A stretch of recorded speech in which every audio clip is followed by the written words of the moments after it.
the first the first minute of today's match kind of proved that. I think everybody just kind of was just sitting down and getting comfortable, and you're down 1-0 inside a minute, and that was a little disheartening, to say the least. I was happy with the way we came back. But as far as midweek goes, Europa League, are people? Let me ask this, and Sam, I want to get your take on it right off the bat. Does this season, because it does to me, does it seem like we are all about the league and could give a toss about anything else outside of it, really?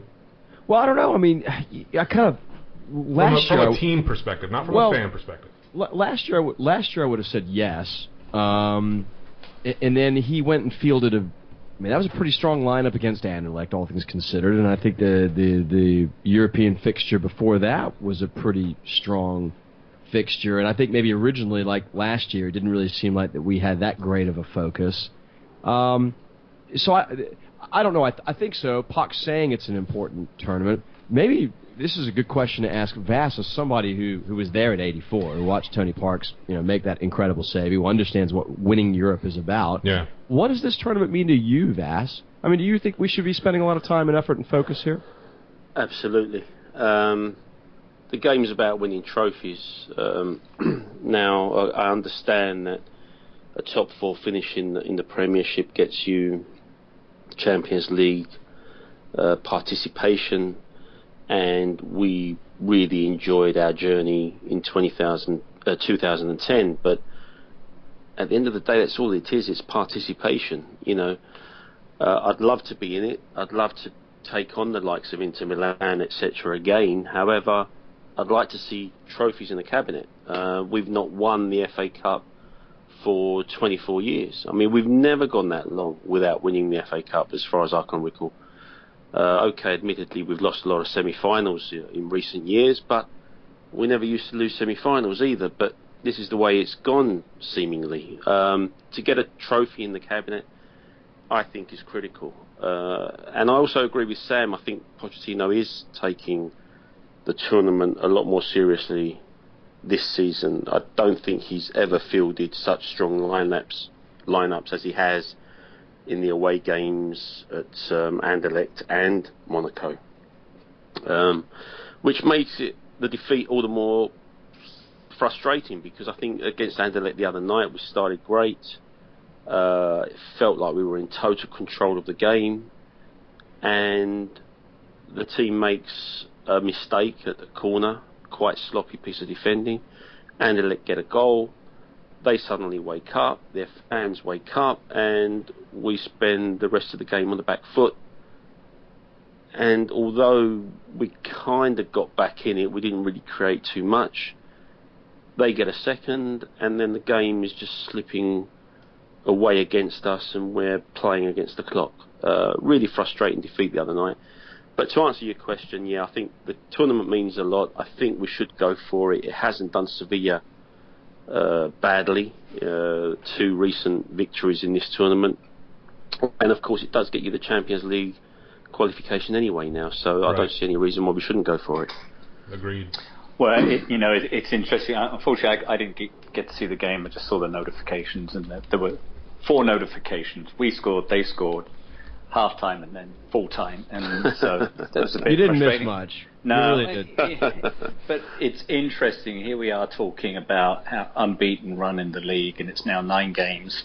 Yet we've managed to capitulate in 2 cup ties so far this season, when really we should have done better. So, but it's a perfect segue into Bournemouth, because if you settled in to watch the match, within a minute we're 1-0 down, and we started off, I thought, pretty poorly in that game. In fact, how we were 3-1 up at halftime, I don't know, because there were a lot of things to be shaking your head on, from Rose's positioning on the cross that came in for Richie, and then when he realised it was beyond him, he turns around, he just doesn't even get close to Richie, and that was pretty disappointing. We seemed to be giving the ball away. We didn't have any shape in midfield. We weren't imposing ourselves on the game, and it started to get that way as it progressed.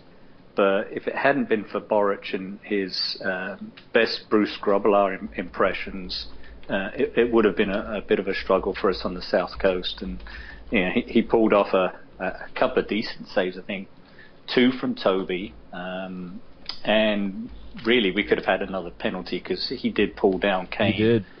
Towards the end of the game. I think the referee at that point was just being a little benevolent to Bournemouth, because the second half was, to Ken's point early on, a completely different match. Our pressing was evident, our possession, our passing, our backtracking, which really was not there in the first 20-25 minutes in the first half. So, I'd say we were a little fortuitous in the first half. But second half, that was more like it, and it was a shame, because I thought, Bournemouth up until the last couple of games have been putting on a brave face, particularly since they've lost some players to long-term injuries, and they're going to miss those guys Wilson when they're especially. short on they're going to be short on firepower when they need it.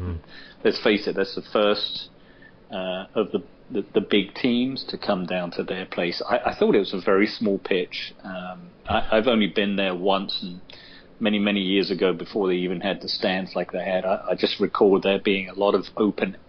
I think one end was completely open, and there was a lot of sand because it wasn't far from the beach. And I was there to see Spurs play a friendly, I think, in the start of the 87-88 season, when we drew 4-4, first season without Glenn Hoddle. So, Vass, have you been to Bournemouth before? No, not been to Bournemouth. I've been to Portsmouth, but never to Bournemouth, unfortunately, no. Yeah, well, it's only got 12,000 people, so it would have been a very tough allocation for Spurs fans to go today. Wait. So total capacity there's 12,000. I think it's something like that. Yeah, that's it. I looked at it and I thought, wow, there can't be 20. And I guess no, it's a one-level stand, and that's it. It's got to be great though. Got to be great to see. They said it's very quaint, and it's very loud. The way that the roof structure is, they have it. It makes that small of a crowd sound like that 20 low to 25,000. Right? Yeah. And it looks like they had one suite that Harry was occupying. Right. He got his fair share of airplay today, didn't he? Yeah, he did. Did they? Oh, yeah. NBC had him going in and out of that suite that he was in, and because he's got history there, right? I mean, he took him to a cup final, didn't he? Or what did he do? He did something. He beat United in the FA Cup, but I don't think he might have taken them up to the old Division 1. I'm not sure. That was before he took the West Ham job, right? That was sort of correct. Yeah, correct. Okay. He was there. I think that was his first. I think he played for them and managed them after he finished playing at West Ham. And so, and he lives in Sandbanks, which is down in the Pool area, which is very close to Bournemouth, and it's obviously he's got a vested interest in both the teams playing. But obviously, I'm sure he was looking for probably Bournemouth to get the points today. Yeah. Well, I think the big narrative today, obviously, is Harry Kane off the schneid now. Big time. Yeah, right. And I mean, look, a blind squirrel moment for me in my fantasy team. He's my striker, one of my two strikers, and I played that triple captain point thing today. So good day, good day to do that. But it's kind of one of those games where I'll use a golf analogy. You can be a pretty good golfer, and you can go make an eagle just by having the most bizarre thing happen, like hitting off of a wall, comes back on the green and falls in. And look, Dr. Borak, he's the only doctor that's better than Dr. Tottenham. I mean, he gifted us 3 goals today. I mean, if you really, and he almost gifted us another, because to your point, whoever mentioned that, I think it was Kenny. Yeah. I mean, he brought down Kane again, clearly. But you give what you take what the game gives you, and whereas we're maybe a little bit nervy in the beginning, we certainly built confidence, and we were just in such a commanding position in the second half, and now we've got Villa, so another match, right, to continue on what we saw today, and who knows what the rest of the season. Second home game in a row, we got to deal with a new manager. Yeah. Is that Spurs? Yes. Sod's law. Well, hey, there's further irony that could happen based on the way Chelsea continue to play. By the time they roll round to the lane, they may be on a new manager as well. How crazy is that? And then who would it be? Brendan Rodgers. right? Or they take Tim Ancelotti. Sherwood. No, I bet he would take it. Well, do you think Ancelotti would ever work for Abramovich again? Maybe not. I don't know. Who knows? Why is Mourinho doing it again? That's amazing. Well, so going back to the game a little bit, let's talk about Harry's goals. And people have said the lad's short on confidence, and he's taken a lot of shots. I think they mentioned before the game he's had 32 shots so far this season. So obviously, it's not like he's not working. We all know that, but you've got the naysayers out there calling him a one season wonder. Well, obviously they're all eating crow after today, but I must admit when he took that penalty, it was not the cleanest penalty you've ever seen. Yeah, he didn't place it as far away to the corner as he would have liked, and of course he stumbled towards the end. But fortunately, the calamitous pole went the wrong way. But did you tell yourself he was going to miss it? I had my usual I had my fingers crossed reservations. because I just said, "Fuck it." Yeah, he's going to miss this. I know. I gotta be honest. I don't even watch Spurs take penalties anymore. I just can't do it to myself. Close your eyes. It's like watching England take penalties. well, it's like watching us defend corners, right? Yeah. Right. Oh. Yeah, or crosses. Yeah. Lamella obviously was the benefactor of another gaff by Gift Boric. wrapped.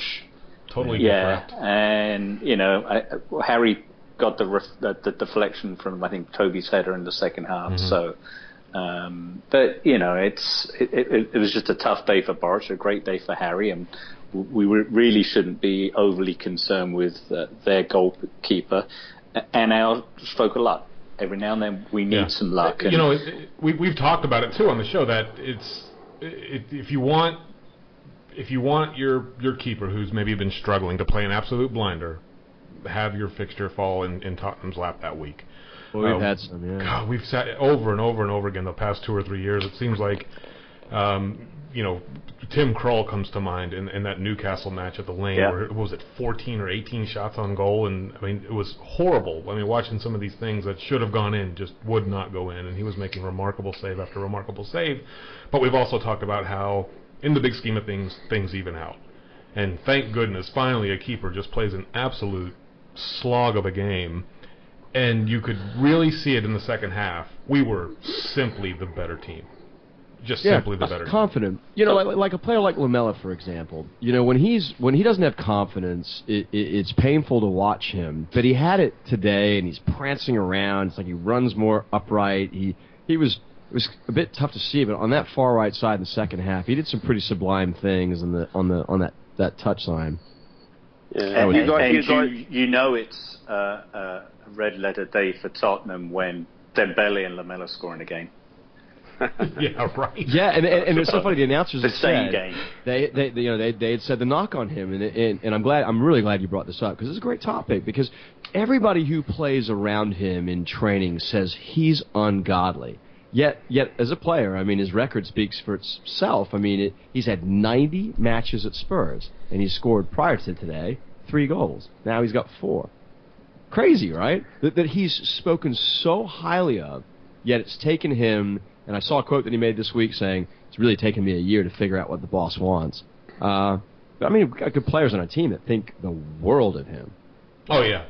No, he's a quality player, there's no question about it. Yeah. I think the frustration with Spurs fans sometimes is that he doesn't do it on a consistent basis, but I mean, there's no question of his ability. I think you also, just dwelling on this for a moment, do you not think that a team can make its own luck sometimes? You guys have me at a slight disadvantage because I've not seen today's game yet, but generally, if you play well, you tend to get a little bit luckier, no? Yeah. I think it's very true, and I think to a degree that happened today. But he's been very good all year. I mean, he's whether he's played in the pivot or whether he's played as a 10 today. Every game that he's played in, ironically, with the maybe exception of midweek in Europe. I mean, it wasn't terrible. He's been a commanding presence. Now, the big knock on Dembele has always been that he's super strong on the ball, but he always seems to have a heavy touch. And whatever they're doing in training, it seems to have alleviated that a little bit. He's not losing the ball because he's starting a dribble, and the ball goes 8 yards in front of him, because of a mishap. That's a very good point, because if you remember what got him in all that trouble last year, when he made that terrible error that basically gifted a goal to West Ham, right. He went on this, he was silent, didn't play for like a month and a half, and but you haven't seen him do any of that this year. Everybody's been